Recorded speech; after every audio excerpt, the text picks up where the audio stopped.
Longlegs, directed by Osgood Perkins, is the newest horror film to come out with extreme hype behind it. I'm not kidding, man. If you were to go online the past few weeks, everyone and their grandma's hyping up this film to be the next great film in the genre. Unfortunately, this happens with many films on Twitter, and unfortunately, at least in my experience, it hurts the films more than helps. Setting up these grand expectations before you even see the film can result in disappointment. But hey, sometimes it works out, but that's more of an exception. But besides the internet going wild for this new movie, Neon themselves have gone all in with this tactic for their marketing.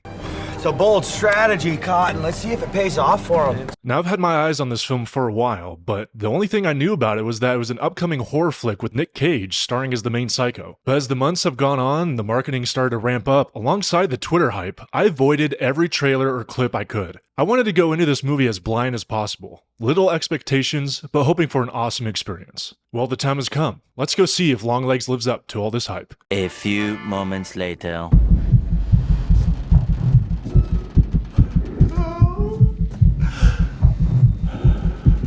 There she is. Meg, start at Psalm 41 and don't stop reading till I tell you. The power of Christ compels you. The power of Christ I need a shower after this.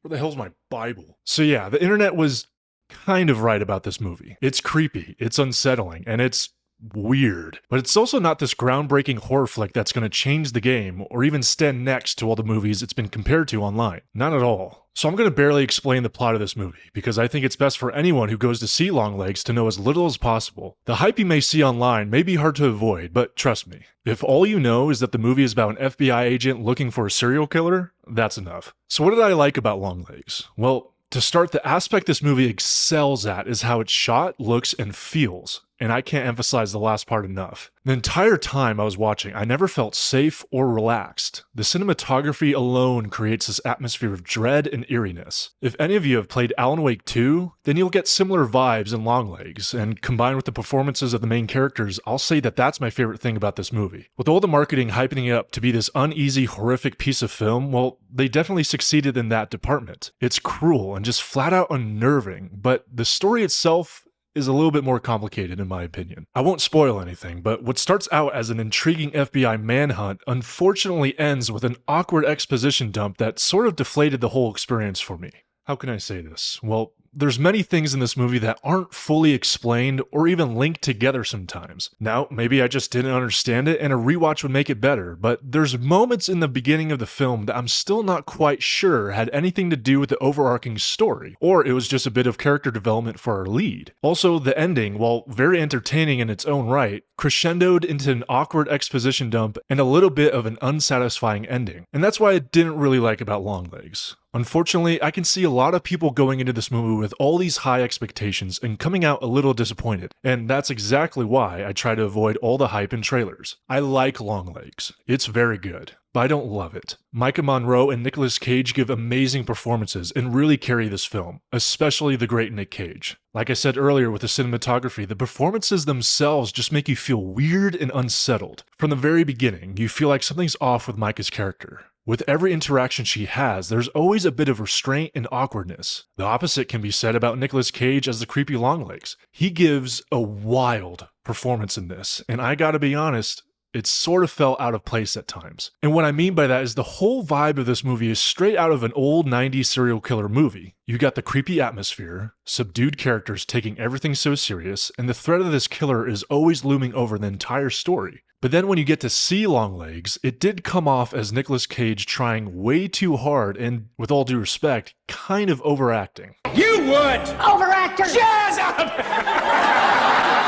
Like, it's sort of hard to explain without going into any spoilers, so I implore you to check it out for yourself, but the melancholic feeling of this film combined with the over-the-top performance from Cage sometimes felt a little at odds. Don't get me wrong, it's highly entertaining, but it didn't mesh well with me at times. And even the prosthetic makeup on Cage was a bit distracting. Also, his character did feel like he fell into the whole he's evil just for evil's sake, instead of explaining the why. And I'll admit that some movies explaining less makes them so much better, but in Longlegs, there's a lot of things that aren't truly explained, and I felt it could have helped out the story in many ways. Look, I know this may be coming off as a negative review, but it's only because of all the hype around it. I had a good time with Longlegs, and I highly recommend anyone who may be interested to go and see it. But if you keep your expectations low and just go go to have a good time, then I think you'll really enjoy this movie. Is it scary? No, not really.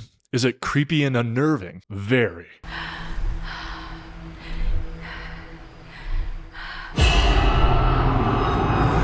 But it's no game changer, and nothing we haven't ever experienced before. But that's okay in my eyes. Sure, the story as a whole may not have completely worked for me, but it did enough for me to have a good time with it. I can't emphasize enough how great this movie looks. There were some scenes that made the video creator part of me light up and go, oh, I would love to know how they got that shot, or what was the mentality behind lighting this a certain way. It's gonna be one of those movies that film lovers gawk over because of how gorgeous it is. It's also a film that I can see garnering a bit of a cult following many years from now. It's a messed up movie that, for the most part, gets the job done. Is it the next Silence of the Lambs?